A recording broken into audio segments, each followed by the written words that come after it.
आदरणीय अध्यक्ष, आपने दिल्ली के बजट पर बोलने का मौका दिया, आपका मैं धन्यवाद करता हूं। आदरणीय अध्यक्ष, ये जो बजट है, दिल्ली का सबसे बजट पहली बार दिल्ली में, जिसमें मानवता, इंसानियत, नैतिकता दिखाई देती है, क्योंकि आदरणीय अरविंद केजरीवाल जी ने जो ये बजट अतिथि के द्वारा देने का काम किया गया, इस बजट की एक पहली महत्व होती है, इसमें सीधा बाबा साहब डॉक्टर अम्बेडकर का संविधान दिखाई देता है, क्योंकि इस संविधान में एक गरीब व्यक्ति को रोजी रोटी, कपड़ा, मकान, बिजली फ्री, पानी फ्री, शिक्षा फ्री, स्वास्थ्य फ्री, महिला सम्मान की बात आती है। तो सबसे पहले तो मैं हमारी वित्त मंत्री ने जो भारतीय महिला को जो सम्मान देने का काम किया है, एक बहुत बड़ा काम किया है, क्योंकि देश में पहली बार हुआ है और बड़ी खुशी की बात है। 2-3 दिन से जैसे महिला हमारे पास आ रही है, अब तो वो कहने लगी कब से शुरू होंगी।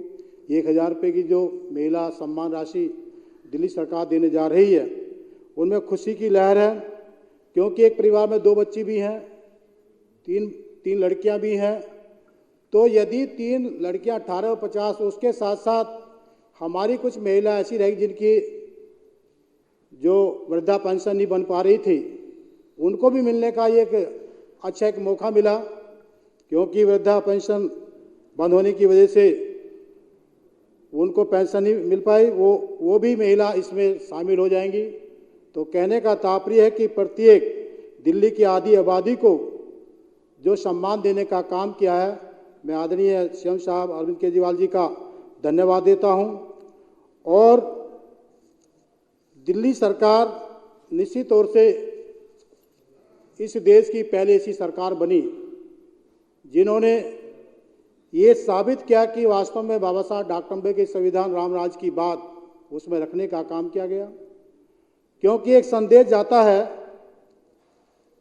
बाबा साहब ने कहा था, हम उस सरकार को वोट दे जो हमारे कल्याण की बात करे, जो हमारे हित की बात करे, जो मानवता की बात करे, इंसानियत की बात करे, जो आखिरी पायदान पर जो खड़ा व्यक्ति उसके सम्मान की बात करते हैं, उसी को वोट देना चाहिए। तो आज हमारी दिल्ली के प्रत्येक परिवार को कम से कम पहले तो 15 से लेकर 20,000 रुपये का फ़ायदा हो रहा था, और मुझे लगता है कि 20,000 से लेकर 23,000 रुपये का फ़ायदा प्रत्येक परिवार को होगा, क्योंकि हमारी छोटी छोटी बेटियां जो क्लास में जाती हैं, पढ़ती हैं, तो निश्चित तौर से उनको कॉफ़ी, तमाम चीज़ की ज़रूरत पड़ती है, ड्रेस की ज़रूरत पड़ती है, उनमें काफ़ी उनको राहत मिलेगी। तो मैं तो यही कहना चाहता हूँ, हमारी सरकार आज विश्वविख्यात है, दिल्ली का विकास मॉडल पूरे देश में चर्चा होती है, और अब तो चर्चा जन जन में होने लगी है, क्योंकि हमने सीता को भी सम्मान दिया है, हमने राम को भी सम्मान दिया है, लेकिन भारतीय जनता पार्टी तो केवल राम को सम्मान देती है, लेकिन पहले मुख्यमंत्री है जिन्होंने सीता की बात करने का मतलब सीधा संदेश जाता है कि उन्होंने इस प्रदेश की महिला को जो सम्मान देने का काम किया, तो हमने सीता माता को भी सम्मान देने का काम किया है। आपने देखा होगा, जब मोदी जी मंदिर की तरफ जाते हैं, अयोध्या की तरफ को लेकर जाते हैं, तो छोटे उसमें राम दिखाई देते हैं और मोदी जी बड़े दिखाई देते हैं। ये वायरल हुआ, सबने देखा उसको, लेकिन उसमें सीता का कहीं जिक्र नहीं होता है। और मोदी जी ने जब महिला को सम्मान, अपनी पत्नी को सम्मान नहीं दिया, तो देश की महिला को कैसे सम्मान दे सकते हैं। ये एक सीधा संदेश जाता है कि वास्तव में अरविंद केजरीवाल जी ने इस देश की महिला को जो सम्मान देकर नवाजा है, पहले ऐसे देश के निश्चित तौर से मुख्यमंत्री हैं, और उन्हें इस बात को साबित करके दिखाया कि हम वास्तव में महिला सशक्तिकरण की तरफ हम कदम उठा रहे हैं। उन महिलाओं को सम्मान देने का प्रयास किया जा रहा है।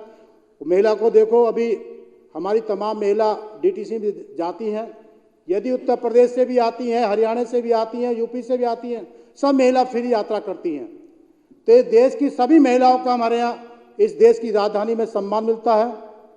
और अब आप देखना कि तमाम हमारे आसपास की जो प्रदेश लगते हैं हमारे यहाँ, अब वो पहचान पत्र बनाएंगी, लड़कियाँ आके अपने रिश्तेदार के बनाएंगी, राशन कार्ड बनवाएंगी, आपका अपना आधार कार्ड बनवाएंगी, किस लिए? सम्मान के लिए। तो ऐसी आदरणीय दिल्ली सरकार हमारी निश्चित तौर से हमारी महिलाओं को शिक्षा में भी उन्होंने सम्मान देने का काम किया गया। स्वास्थ्य के विभाग में जाके देखो, प्रत्येक महिला, आप मोहल्ला क्लिनिक पर जाके देखो, 80% महिला वहाँ इलाज कराने आती हैं। उन पर जो महिला हमारे जो डिस्पेंसरी हैं 80% उनमें हमारी महिला को सम्मान देने का काम हमारी दिल्ली सरकार करती है। तो आज हम कहने वाले जय श्री राम कहने वाले और भारतीय जनता पार्टी कहने वाले जय श्री राम। उन्होंने राम को 2 हिस्से में बांट दिया, भारतीय जनता पार्टी ने, मोदी जी ने 2 हिस्से में बांटा है। हम जय श्री राम कहने वाले, हम माता सीता का भी सम्मान करते हैं और भारतीय जनता पार्टी मोदी जी केवल जय श्री राम की बात करते हैं।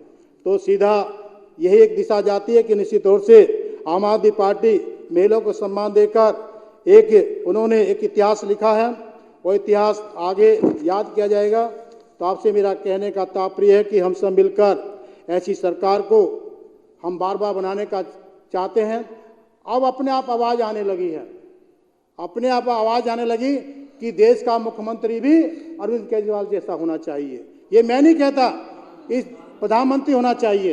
देश का प्रधानमंत्री भी हमारी महिलाओं की आवाज़ आने लगी। और जब बहनों की आवाज़ आती है, माताओं की आवाज़ आती है, उनकी दुआएं होती है, तो सन 2029 में ये निश्चित साबित होगा। आज बात को डेट लिख लेना, 2029 के प्रधानमंत्री अरविंद केजरीवाल जी बनेंगे, क्योंकि उन्होंने देश की जनता को, देश की महिलाओं को ये साबित कर दिया कि दिल्ली का सरकार के बजट में यदि यहाँ पर देश में सरकार बनती है तो पूरी देश की महिलाओं को 1000 रुपये देने का काम आम आदमी पार्टी की सरकार करने का काम करेगी। तो तमाम बजट पर यही कहना चाहता हूँ कि निश्चित तौर से आज हमारे स्कूलों को 5 स्टार जैसे हमारे स्कूल हैं, चर्चा की जाती है स्कूलों की। इस बजट का 25% खर्चा हमारी सरकार बच्चों की शिक्षा के पर करती है, क्योंकि शिक्षा वो शेरनी का दूध है, जितना पिएगा उतना धाड़ेगा। इसकी तरफ दिशा देने का काम अरविंद केजरीवाल की सरकार ने देने का काम किया है। आप स्वास्थ्य को देखो, हमारे जैसे बढ़िया 5 स्टार जैसे हमारे हॉस्पिटल हैं जिनमें दवाइयाँ फ्री मिलती है।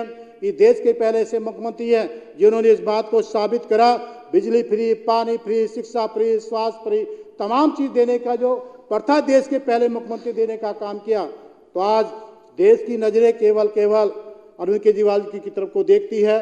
उनका विश्वास बनता जा रहा है कि निश्चित तौर से पूरे भारत के लोग, पूरे इंडिया के लोग आज अरविंद केजरीवाल जी की तरफ को देख रहे हैं। और उन्होंने ये साबित करके दिखाया कि वास्तव में रामराज की बात करने के साथ साथ बाबा साहब डॉक्टर अम्बेडकर के संविधान के सम्मान की बात उन्हें रखने का काम किया। बाबा साहब डॉक्टर अम्बेडकर के संविधान में यही हमें अधिकार मिले हैं, रोजी रोटी, कपड़ा मकान, बिजली फ्री, पानी फ्री, शिक्षा फ्री, स्वास्थ्य फ्री, DTC फ्री, तमाम चीज़ें मिलने का काम किया गया।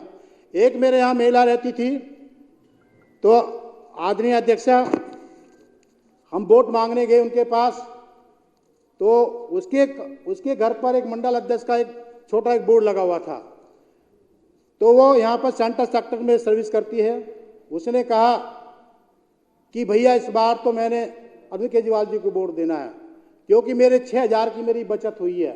मैं आने जाने में जो जाती DTC में मेरे 6000 रुपये, मुझे 22000 रुपये तनख्वाह मिलती है कॉन्ट्रैक्ट पर। यदि छुट्टी ज़्यादा पड़ जाए तो 18 रह जाती थी। तो उसमें 6000 की जब उसको बचत हुई और उसने इस बात को साबित करा कि इस बार उन्होंने मेरे सामने अपना वो नेम प्लेट लगा हुआ था मंडल महिला अध्यक्ष का, उसने उसको उतारा और उतारने के बाद भैया मैं आपसे इस बार मैं केवल झाड़ू को वोट दूंगी। और अब तो और खुशी की, और उसके यहाँ 2 बेटियां भी हैं, 2 बेटियों को और 2000 रुपये उनको बढ़ावा मिलेगा। घर के खर्च में काम आ गया, उनके सेल्फ जो खर्च होता लड़कियों को, उस पर समस्या हल होगी। तो आपसे मैं कहना चाहता हूँ माननीय अध्यक्ष जी, ये सरकार वास्तव में रामराज की सरकार है।